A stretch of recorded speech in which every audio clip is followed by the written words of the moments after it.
Hello everyone and welcome back to another Grainman Travels Adventure, and today we're on a new mod map. It's actually a new American map that's got a little bit of excitement around it. It's called Alma, Missouri, and it's made by a modder called Celobuki. So let's run through some of the key information off of ModHub. So it was released yesterday on the 4th of the 10th 2023.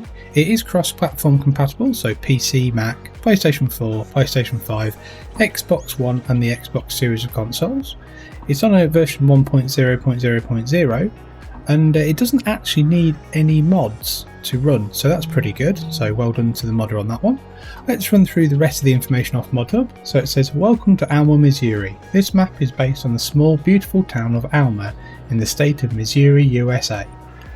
The vast majority of buildings, residential and commercial on the main street are modelled after real buildings found in the city, as well as traffic signs and street markings. Of course, due to the gameplay, some things have been changed and some have been added, but the feeling of a small American town has been retained, so I think I'd probably agree with that. On the map you will find the following: 3 pre-placed farms, the main one that belongs to you at the start, and the 2 that in order to use you have to buy the land first. The main farm comes with the starting vehicles and some equipment. We'll have chickens, we'll have a cow barn, horse stable, sheep barn and 3 fields. These 42 farmlands on the actual map, 41 fields from small to big, these 5 fields of grass with missions, 1 small forestry site. A BGA will not produce electricity but will produce methane that you'll be able to collect and sell at the local gas station where methane sell point is placed. So that's pretty nice to see a little bit of a unique feature there. There's also custom traffic, pedestrians, Missouri license plates. There's a custom crop calendar, train that will take your goods to Sedalia, which is the train sell point, and there's also quite a few productions available as well. The productions that are available on the map are the sawmill, the dairy, the tailor shop, the pizzeria, ketchup production, popcorn factory. There's also a corn dryer that will dry your corn into dry corn, which you'll be able to sell or send to the grain mill to produce fine corn flour, and which you then be able to sell or use in the local bakery. To dry the corn you'll need propane gas, which you can buy at the gas station. There's also a grain mill. There's a bakery with 3 new products, which is cornbread, sweet cornbread and pumpkin pie. Very nice. There's also placeable greenhouses with a new fruit of pumpkins, kind of makes sense. Added 2 liquid trailers for transport of methane and propane, and you can find it in the miscellaneous category in the shop. Well, we can check that. If sugar production is not for you, you can buy sugar pallets in the local store, but at a much higher price. Oh, there's the train going across there. So there's also some selling stations. There's the grain selling station. The diner restaurant will take your production goods. There's a methane sell point, bale sell point, train sell point. There's also some additional items on the map as well. So there's soybeans. Soybeans will now grow in rows and produce straw. Benji FS's maize texture, which I think is really nice. 3 new crops as well. There's rye, peas and alfalfa. The alfalfa has been implemented into animal feed. Added 3 placeable silo bunkers that will accept alfalfa and dry alfalfa. That's pretty good. The swathing system is also on this map thanks to BC Bueller Farms, who they actually allowed them to use this add-on. And it says to use that, and in order for the system to best work for you, you should use their mods that are designed for this. So it's not something that's listed, but obviously there's a few swathing add-on mods.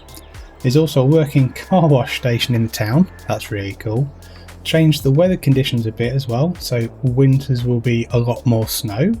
And then also the background textures have changed with the season as well. So quite a lot of big changes there and quite a lot of information to run through. But I think what we'll do, as always, we'll get our feet firmly back down on the ground and have a quick look at our starting equipment. As you can see, we start with quite a lot of equipment though on this farm. So we start with, we've got a very nice Case Maxim CVX 115 145 horsepower tractor. We've then also got 2 medium John Deeres. We've got a 6230R with 280 horsepower and a 4755 with 190 horsepower. So new school and old school, so that's pretty good.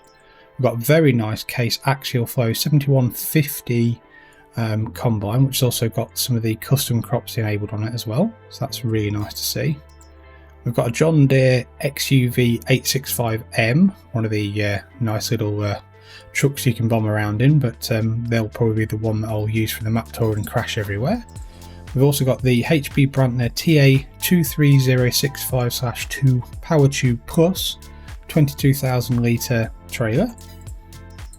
We've got the 3050 Terraflex 28-foot case IH 8.5 metre header. We've got a corn header as well for a Capello Dynamant 8 6-metre one that does both corn and sunflowers. We've also got the Cockling All-Rounder Flatline 600 Shallow Cultivator that's 6 metres. We've got the very nice Pottinger Terrasem C6F Direct Seeder that does 6 metres and also does 6 metres wide, and also does alfalfa, peas and the other custom crops. We've got a Cavernaland Optima RS planter. So this one actually has got the, I think it said the soybeans are now in rows. So obviously you can do that with the planter now. That's 9 metres. So that's pretty good. We've got the KHN GMD 4411 rear finger bar mower. And then we've got the Pottinger NovaCat 301 AM ED Pro 3.1 metre front mower. We've got the KHN GF 8712 8.7 metre tedder. We've got the Shamash Z2-840H 8.4 metre windrower. I do like that windrower. We've got one of the new balers actually. We've got a Massey Ferguson MFRB 4160V ProTech baler that does wrapping. So it does 125 to 150 centimetre round grass and straw, and also then can wrap up to 150 as well. We've then got the very nice Solar King Trailed Line 4.0 Premium 2218-22. Any more words in that title? 22,000 litre forage mixer for TMR. We've got the header trailer from Nardi and M40BX. And we've got some belt systems because we've got some very big silos. So we've got the Conveyal 1690 and the Meridian TL12-39. So both are very nice to see and quite common to see on American farms. So let's have a quick look around our farmyard. So as you can see, there's one of the conveyors there and the big silage bins for Meridian. So we can put all our crops in there. Here we've got one of the sheds which has got our case tractor and also our case combine, which has got the Capello header on. We've also got our normal header here. Trailers, another conveyor belt there as well, so that's good. The house is over here with our trigger at the front, so can't go in the house from what I can tell, but still quite a nice American looking farmhouse there with a basketball net as well. We've got a big shed here for our equipment, so pretty much got our John Deere, balers, all our other big equipment. So I mean the fields on this are very big, so I can understand why you do start off with quite a lot of big equipment. You then got a really nice area over here for, there's our other John Deere there. We've got one of the other animal cow barns here, that's good, we'll run through those in a second. We've then got the sheep barn here, and then we've got a very nice horse stable actually here. Quite a nice one actually, I must admit. The building reminds me quite a lot of the buildings that are on the White Farm. Now don't forget I've got a time-lapse series going on the White Farm map, so please feel free to check that out. So yeah, really nice though. Quite a nice area as well. Very definitely a very American feel to the farmyard. Not very big, lots of nice open areas to put all your equipment, etc., and also to expand your farm if you wanted, so that's good. If we have a quick look at the map, so we start with quite a lot actually. So we start with 3 fields, field 3, 9 and 4, all very good sizes as you can see, so that's pretty good. And if we look at the crop calendar, it has obviously been mentioned in the description that the crop calendar has been changed, and you can see it has actually quite a lot as well. The harvest has been pulled forward on some of them, pushed further in on others, so that's interesting to see. We've got the rye, the peas and the alfalfa when it comes to the custom crops, so that's pretty good. So that's nice to see. It has mentioned that the weather's been changed as well, so we expect a lot more snow in the winter apparently, so I'm guessing that suits to the American climate. When it comes to selling things, quite a lot of things sell in their designated places like the grain, sell point and the train, etc. but there's a few custom productions and fruits that can be made. If we go down, we've got the peas there, obviously. They seem to top at 2,000. The rye tops at 1,200, so that's pretty good. Dried corn's pretty good though, nearly 3 grand. That's not bad at all, actually, when you think about it. So if we have a quick look then, what else have we got? Dried corn, alfalfa hay, soybean straw, propane, corn flour, fine corn flour, cornbread. That can be, the corn flour and the fine corn flour can be done at the mill to then be able to make cornbread, sweet cornbread, I'm guessing. We do have the popcorn factory, so we can make popcorn. I'm guessing butter popcorn probably needs butter and popcorn, kind of makes sense. Ketchup and pumpkin. So there is actually a custom greenhouse on this as well, so that's good to see. But yeah, everything. I mean, pizza, wow, 13,000, that's pretty good. Keep an eye on that one when you play the game. Animal wise, we've got cow barn, sheep barn and horse stables. So if we have a quick look at those, we'll run over there quickly.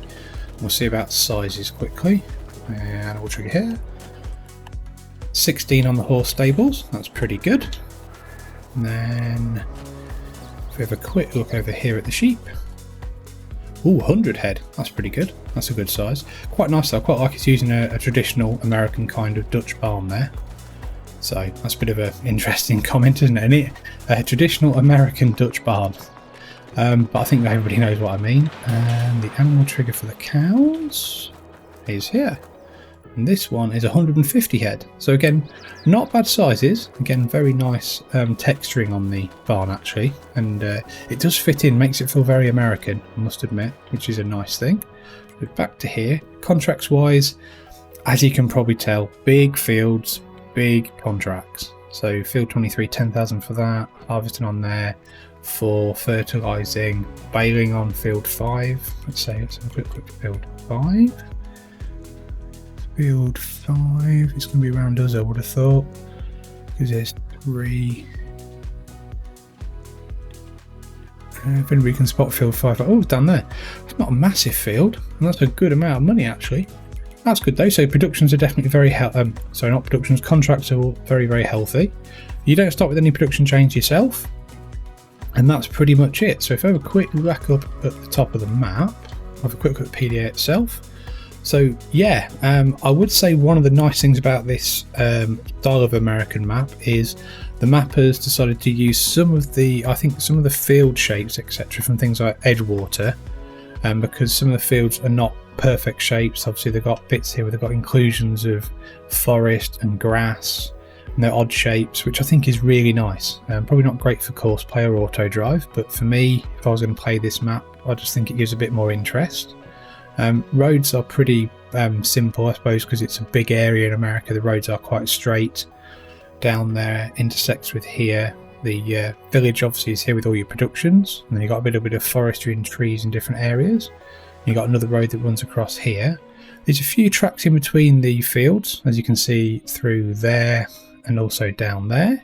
So it's not too bad at all actually, but I do think the field shapes and sizes are really nice, and I think the mod has done a good job there actually. So if we have a quick look at our productions and our sell points will be the next thing. So here we've got a Sedilia, if we can actually go there, that's actually the train trigger to go for the train.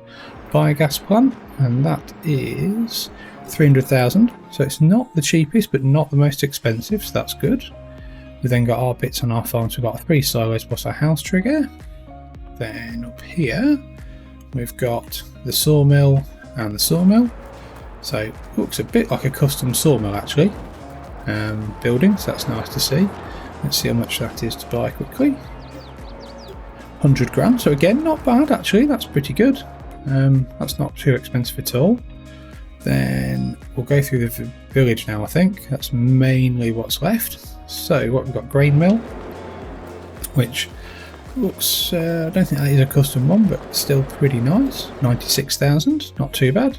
We've got corn dryer, now that's next door to the grain mill.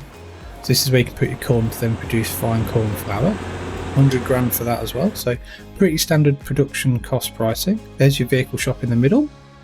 We then have a pizzeria, and behind that the tailor shop. So this is like the main area of the town, so it's quite nice. And you've got the cars parked at angles as well, so that's just a nice little feature that the modder's done there. 70,000 for the tailor shop, and for the pizzeria, which got people in it, 40,000. That's not bad. That's pretty good. And then what we've got here, we've got the diner restaurant, the bakery, which has got a customised ability for a few of the different types of cornbread, I believe. So if we have a look around the front, see how much that is. 60,000 again, so again not too bad. Dairy, grain sell point, railroad storage silo, the rent train trigger, the railroad storage silo again, that's everything there. And we've got the livestock bale sell point, which is mentioned in the description. We've got the animal dealer, we've got the gas station, the methane selling station, which remember the BGA creates methane, which you can sell there, popcorn factory, and the ketchup production. So since they're both, oh that's very nice, we've got our own, there's a little trigger there that's a custom one, that looks like, very much like a Heinz bottle, but with the Heinz logo's taken off. I'm not sure if Heinz is a thing in America or not. 40,000 for that one. And I'm guessing, spin round on my map, popcorn factory is behind this, I think. Yes, get my bearings now actually, that's all. 60,000 for the popcorn factory as well, so not bad actually. There's some tanks for the methane, so I'm guessing that's the methane selling point. The map is very nice. Yeah, that looks like that is there where you can take your methane to offload because of the gas station. So it's actually quite a nice map. The texturing is really nice on the floor actually, on the different areas, and there's some nice staining and just some nice little features. The roads are pretty good too. It's not a flat mapping by any stretch of the imagination, which is pretty good. I seem to be doing a bit of a walking map tour here, so let's go back. I think I've covered, yeah, pretty much covered all of those on there. So if we flick to this, which is going to be comical, this is. So this actually, when you start on the map, you actually start with your main farm over here, but your little John Deere Gator is up here. So what we'll do, have a bit of a drive down this road quickly, because most of the roads are pretty straight. There is some good texturing on the roads though, nice cracking here and there. It's not perfect, so the roads don't look like they're absolutely perfect, which is quite nice to see. And I'm quite surprised that, maybe because I don't know America very well, it's not completely flat. So there is some undulation, there's some slight hills here and there and things like that, which I think really add to the map. There's some nice speed signs there as well. Some of the houses have got some nice decorative items in, which just make it a bit different. Nice to see waving flags as well. Oh, nearly crashed there, but not quite. But yeah, as we come in more into the town, we've got other people walking on their paths out of the houses.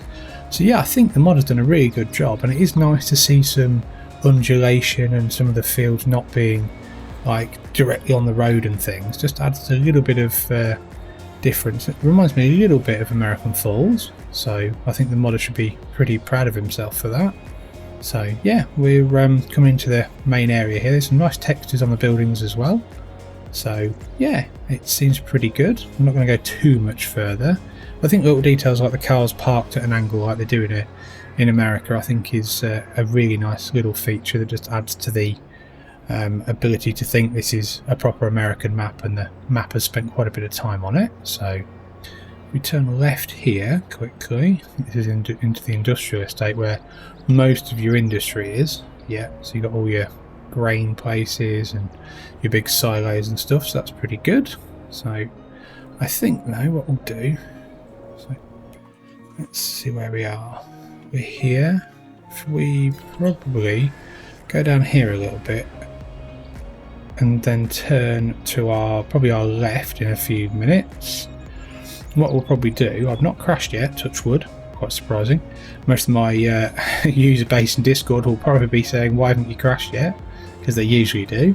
But yeah, as we get a bit further out, there's some cows in the field there as well. There is some other farms on the map that you can buy that aren't massively expensive, so that's pretty good. So if we turn left here, because I think that just goes out to nowhere. The roads have changed, the texturing's changed, which is really nice because it kind of makes sense that you'd lose the centre lines as you go out. But yeah, and it's got some nice drainage dikes as well, which I didn't think you'd have on an American map, so that's good to see. But yeah, as you go out, I think this really illustrates the different texturing and also the different undulations of this map, which I think are really, really good. I'm really impressed with it actually, and the different sizes of the fields, and also the places like here. So it's got the nice trees that are actually breaking up the fields, so it just gives a bit of character, I think. So yeah, really impressive. If we have a quick look now, then I think the last thing we need to cover is going to be the field prices, which, being an American map, they're going to be quite expensive, but we kind of all understand that, I think, because obviously big fields, big yield, and you can probably sell quite a lot for a lot of money. So, but you start with quite a lot for a start. So if we look at 741,000, don't tell me the area of that one. That one does though 6. That's 10.04. That's not too bad for 121. 91,000 for that. 14's got a little bit of forestry, etc. That's 8,000. And then we've got small field there, and a little bit of jutting of land there. That's 21,000. 297 there, 310 there, so quite expensive. 44 for that, that's not too bad. Let's see, where do we think the biggest? I think the 22 is probably the biggest. Nearly a million, 901,000. That's 106 acres. So that's 160 for that. That's 784 for that. So yeah, I'd definitely say 22 is the biggest. 24 is probably the second. So yeah, some big fields, big prices. Meadowland here. 438, 35 for a smaller area. 294. It's got 2 meadows in there, I think. So that's not too bad. So, but yeah, it's not too bad when it comes to pricing. I think it's about right for the amount of land that you get on an American map. So hopefully you've enjoyed this map tour. If you have, give it a like. Subscribe to the Grainman channel, and I hope to see you again soon. Many thanks.